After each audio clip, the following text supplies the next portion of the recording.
So, 2 Peter, we're in 2 Peter. We've been in 2 Peter for a few weeks, and as mentioned previously, Peter writes this letter because he knows he just doesn't have much time left in his life. Somehow, Jesus communicated to him, hey, you're coming home soon. And so he writes this letter.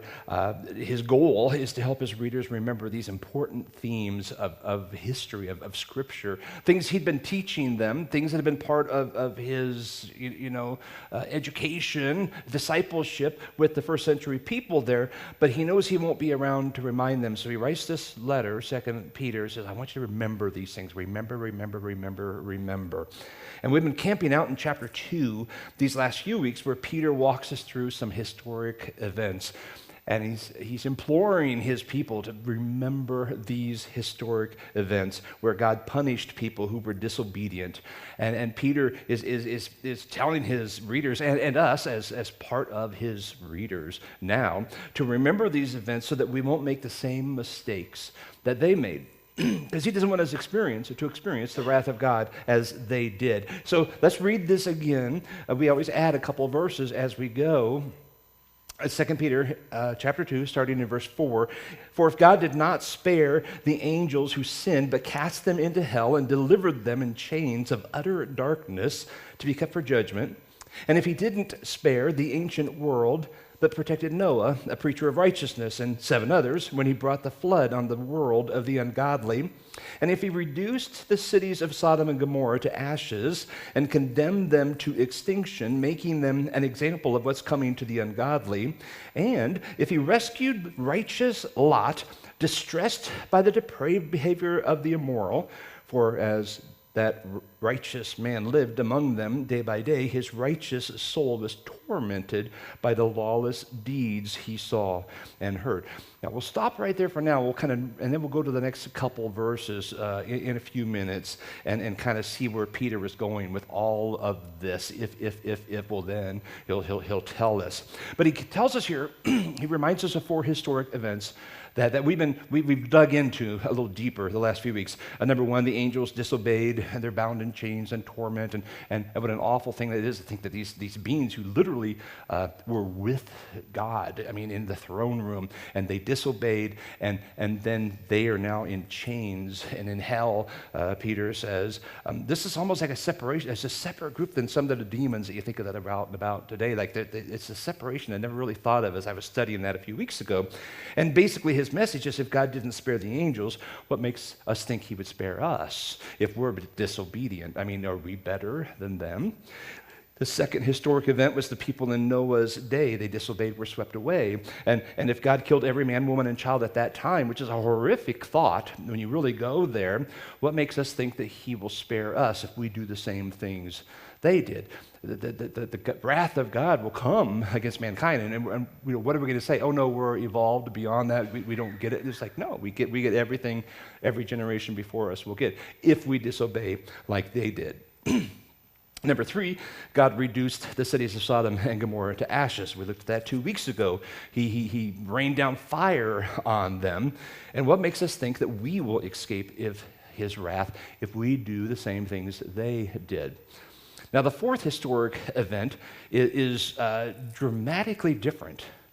Number 4 is that God rescued righteous Lot. It's kind of the flip side now. These people had horrible things happen. These people had a horrific death. These people had a horrific, death. But God rescued righteous Lot. If he rescued righteous Lot, distressed by the depraved behavior of their moral, for as that righteous man lived among them day by day, his righteous soul was tormented by the lawless deeds he saw and heard. Now, my question is, what is Lot doing? Or what is Peter, doing here? What is Peter do? What's he telling us this? Why did he make a switch? Why did he bring up Lot, who is part of the Sodom and Gomorrah story that we did read about him? We talked about him a little bit a couple weeks ago. And why does he bring up that God rescued him? Now, if you recall, when we pulled this out, that Lot hesitated when the angel showed up and said, okay, this is time. It's time right now. You got to go. Destruction's coming right now. You've got to go. And Lot hesitated for a few moments. The angels had to grab him and literally pull him out of the city. Lot did not get up. He did not go when they said. He had to think about it for a few moments, like, maybe I like it here. I don't know if I want to go, all right? I mean, you'd call this an unwilling rescue. He wasn't sure if he wanted to be saved. He wasn't sure if he wanted to leave his old life behind. And so it was a struggle that he had right then. So you know that from the story. But isn't it interesting that Peter calls him righteous Lot? I mean, I don't think of Lot and think, oh, righteous guy. You know, Abraham, oh yeah, man of faith. David, okay, man after God's own heart. Lot, righteous. I mean, that's not where my mind goes. He does say, Peter says, he was distressed by the depraved behavior of the morals. The people he was living around, it distressed him. It says he was tormented. His righteous soul was tormented by the lawless deeds that he saw and heard. He's living in Sodom, seeing all these things going on, and he was in torment the whole time. Which begs the question, at least for me, righteous Lot, why were you there? What are you doing there? Why are you living there? Why are you raising your family there? What are you doing? Lot could have gone anywhere. He could have lived anywhere. But he chose to live in Sodom. And that would have been the end of him if he didn't happen to have those angels pull him out. God rescued him. Now, we looked at the story of Sodom and Gomorrah 2 weeks ago. We're going to go back there again. But this time, we're not really looking necessarily at Sodom and Gomorrah. I mean, because it's there. We know it. You get it. We talked about it, right? This time, we're going to look a little closer at Lot and look at his progression, the decisions that he made, some choices he made that took him from following God, being a follower of God, to needing rescued by God. And I think we all maybe will fall and ebb and flow through some of these decisions. It was just good for us to identify so we know to be careful of them. It didn't happen overnight. It didn't happen by accident. They were intentional decisions, right? He wasn't a victim of circumstances. These are things he chose to do that eroded his relationship with God and got him to the point that he honestly struggled, hesitated, trying to decide which way to go. Do I follow a life of God? Do I keep going on this direction I've been going, and everything that comes with that, right? Or do I stay here in Sodom and have everything that comes with that? He hesitated. So what I want to do is identify the three progressive steps. They grow on each other, right? Three progressive steps that led to Lot needing to be rescued by God. Three small little steps that built on each other and led to his hesitation. The first one, we have to go back a few years, obviously, because it wasn't at that moment of hesitation. It goes back a little bit further. In Genesis 12, God calls Abram to leave his land. He's going to go to a new land. You're going to go to a new place. I'm going to make your descendants, as numerous as the stars in the sky or the sand in the sea, and the Messiah is going to come through him, and this big promise that God gives to Abram. And so he tells him to move. Verses 4 and 5 tell us that Lot moved with him. In Genesis 12, verse 4, so Abram went as the Lord had told him. Lot went with him. Abram was 75 years old when he left Haran. He took his wife Sarah, his nephew Lot, all the possessions they had accumulated, and the people they had acquired in Haran, and they set out for the land of Canaan. So they're off on this exciting journey. They don't know what it is. All they know is God's called us to go. They're like, okay, we're going to have kids. Whoa, that's wild. Okay. And so they just know they're going on this adventure, and they're following God. And he's going to give his ancestors all the land that he can see. They get to the point, and they're like, as far as you can see, it's all going to be yours. And Lot obviously knew what was going on. He's the nephew. He's close to Abram at the time, and he's hearing these things, and so there they are. They're both nomadic farmers, so they kind of float around. And when the herds eat everything that's available, they go to the next green pasture. So they kind of move around like that. Both of them have herds that are growing and thriving, and it gets to the point where their herds are just too big. They can't be together. It's just not working. The herdsmen of each of the guys are arguing. We'll just read it, Genesis 13. Now Lot, who was traveling with Abram, also had flocks, herds, and tents. But the land was unable to support them as long as they stayed together, for they had so many possessions that they could not stay together. And there was quarreling between the herdsmen of Abram's livestock and the herdsmen of Lot's livestock. At that time, the Canaanites and the Perizzites were living in the land. So Abram said to Lot, "Please, let's not have quarreling between you and me, or between your herdsmen and my herdsmen, since we're relatives. Isn't the whole land before you? Separate from me. Let's go different directions," right? If I go to the left, if you go to the left, I'll go to the right. If you go to the right, I'll go to the left. You decide, Lot. And we'll go different directions, and we'll still be close, we'll be all that stuff, right? Verse 10, Lot looked out, and he saw the entire plain of the Jordan as far as Zoar, and it was well watered everywhere, like the Lord's garden and the land of Egypt. This was before the Lord destroyed Sodom and Gomorrah, so it's a flourishing place. It's a great place to have your herds. So Lot chose the entire plain of the Jordan for himself. Then Lot journeyed eastward, and they separated from each other. Abram lived in the land of Canaan, but Lot lived in the cities on the plain and set up his tent near Sodom. Now the men of Sodom were evil, sinning immensely against the Lord. All right, and he knew that. He knew what was going on. I mean, it wasn't a strange, he didn't get there, I didn't see this coming. There was a reputation. He knew these things, right? This is the first step that led to the stress and torment that Peter talks about in 2 Peter, that Lot was tormented, that he was living under the stress of this sinful environment. Step one was loving the world a little too much. Right? I mean, we live in this world, okay? I get it. You have to live here, right? But this makes this kind of a tough one to gauge. How do you decide if I love the world too much, or how do I decide when I'm too close, to loving the world more than I love God? God doesn't tell us to hate the world. We're here, right? But He clearly tells us not to love it. James warns us in chapter 4, verse 4, "You adulterous people, don't you know that friendship with the world is hostility toward God? So whoever wants to be the friend of the world becomes an enemy of God." That if you can get so wrapped up in the world that you lose, you just kind of walk away from God. You lose that fervor, that following. Lot was following God on this adventure, leaving everything behind. I love God. And now he's starting to love the world a little more than he loves God, because Sodom had everything. It had all the stuff, right? It had all the flourishing land for his herds. It had all the city environment, had all the stuff going on. It also had a lot of sin and a lot of evil that was going on in there. You can't live in both worlds for long. Right? Eventually, your heart will start going one way or another. You can't serve two masters, Jesus said. At some point, you're just gonna start ebbing toward the world.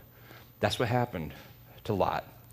When given the choice where to raise his family and do business, Lot chose to raise his family in a place where Genesis 13 said the men were evil, sinning immensely. It's like, well, okay, that's all right. It might be rough, but we'll make more money here. It's going to be easier on us. We're going to love it here. We're going to raise your children in the middle of that. We'll be okay. We'll be okay. He's starting to compromise here in loving the world too much. And things are going very well for him. In fact, so well, he eventually leaves the farm. He's been a nomadic farmer his whole life, and now all of a sudden he's going to be living in the city. So he leaves the farm. I suppose he's leaving his herdsmen out there to take care of things. He moves into town where the sinful influence is now going to be even greater, because now it's like he's rubbing shoulders. Now his kids are being raised with it, right? It's everywhere. It's just part of the community. I suppose it'd be kind of like moving to one of the suburbs of Las Vegas, thinking, it's okay. There's some wild stuff happening there, but we're going to be out here. I got some business associates and stuff. And then eventually moving into one of the casino hotels, that's surrounded with showgirls or something, and you're trying to raise your girls like, no, your family, like, don't look, and it's kind of what was happening, I think, with Lot. He just kept going one step closer to the world, one step closer to all the evil of the world. Not just the world, but the evil of the world, and he was in the middle of it all. This move shows he's taken the next progressive step. He loved the world too much, and step two is becoming comfortable with sin. As he put his tent there towards Sodom and was engaged, didn't tell us that he was engaged, but he was surrounded by this sin. He became more comfortable with it. He he didn't run from it. He just embraced it a little bit. He was comfortable. There's no indication that he engaged in any of the lifestyle, but he chose to be surrounded at all times by this. We read last week the two angels in Genesis 19:1. Two angels entered Sodom in the evening as Lot was sitting in the Sodom's gateway. So he had moved, and I mentioned it briefly, he had moved from the farm. Now he's in the city. Now he's at the city gateway. It means he's a leader in the community. He's like a politician. He's like when the people, you earn that spot. You don't just say, I think I'm going to sit by the city gate, just like you don't decide, hey, I'm just going to go be on the city council. They'll be like, how'd you get here? It's a closed meeting, you get there by a certain amount of respect from the community. It's a place where people bring their troubles and their disputes. I can't help but wonder if maybe some of the distress, the stress, and the torment that Peter says Lot had maybe came from his position there, because all the people brought their stuff to him, their relationship issues, their disputes that they had, the stuff that was going on, the theft, all the things that we know was happening there. He heard the gory details. He's kind of like in a court there. When I was in federal court, I heard all kinds of things I'll never forget because I heard the deepest, darkest secrets of people while I shot him because I just wanted to. And I'm like, what? How do you just want to shoot? And there's no reason. You just shot the guy. He heard all of these things as a regular part of his day because he was a leader in that community. Now, if you remember from 2 weeks ago, two angels who entered the city said they were going to sleep in the town square. And Lot pleaded with them, don't do it. Like, it's not safe. You don't want to do this. Terrible things will happen to you. He knew that because, he knew that. He knew what happened when the sun went down. He knew what happened in people's lives when things got dark. But he still continued to live there. He still continued to be a part of that community. This is probably where I differ from a lot of Christians, and I'm not saying good or bad, whatever. I just have this love-hate relationship with pop culture. I mean, I really detest it, but I really kind of like it. You get that. You like the music. There's movies that are fun, arts and theater, and it's fun. There's things about it I really enjoy, but at the same time, I'm miserable. I'm miserable listening to current songs, and then that goes back as far as I can remember. So whatever, go back to the 80s, it was current songs then that drove me insane. Even in high school, I would grieve over the things as my friends were like, well, this is a great song, blah, blah, blah, and I'm going, are you listening to what they're singing about, So I probably differ from people a little bit here. Secular music grieves my soul. I go to a movie and I still go. I like the popcorn. But other than that, I'm tormented often at the little clips here and there as they attack our children and try to pull them down, and all the things, right? It get crazed about it. I'm not legalistic about it. I mean, I don't judge other people who listen to secular music or anything like that, or go to movies, that kind of stuff. But sometimes I wish I could just go and be a hermit, just go away and just not take my tent out of Sodom and out of the whole area and just go live in the desert somewhere. I wish I could do that, but I also know I can't because we're called into the city. It's a different sermon. But so that's the torment there. I used to have a friend who always said, if you don't want to get a haircut, don't hang out at the barber shop. It's like, well, that makes sense. If you don't want to drink alcohol, don't hang out at the bar. If you don't want to overeat, don't go to the buffet. I mean, all that stuff makes sense. The list could go on and on. The point is, you don't get so comfortable around what you shouldn't be doing that pretty soon, well, everybody's doing it, I might as well just have one or 12, and it doesn't stop. Pretty soon you find yourself approving of, participating in what culture is doing. I don't know, maybe affirming would be a good word to use. Like, how did they get there? Well, they became comfortable with it all, Lot broke every single principle laid out in Psalm chapter 1, where the psalmist writes, how happy is the one who does not walk in the advice of the wicked, or stand in the pathway of sinners, or sit in the company of mockers. He walked with the wicked. right? He stood with the sinners. He lived among them. He sat in the company of mockers at the city gate. He did it all, and he was miserable, Peter tells us. He was miserable for doing it. He even hesitated when it came to his life and his eternity. The next step that led Lot to needing rescued, step 3, is he embraced sin. It's like the next thing. He embraced it. He embraced what was going on. It was more than comfort. He embraced the lifestyle of the Sodomites.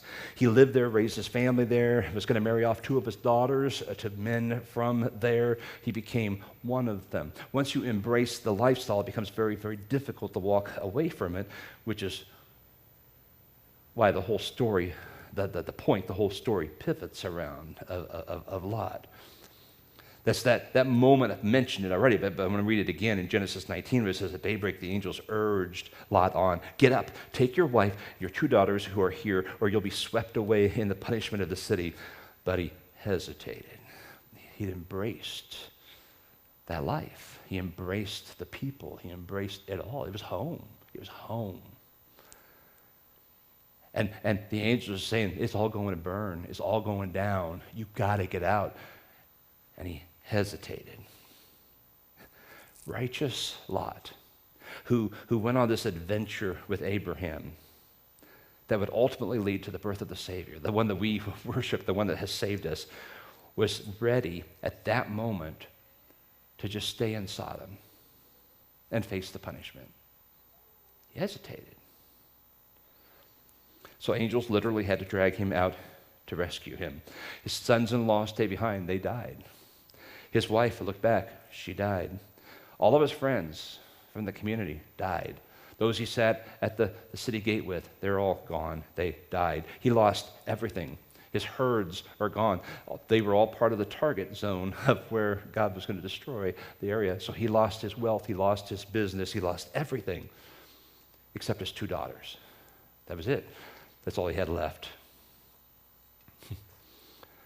I don't know, it's probably impossible to even imagine, but what would you do if you're Lot?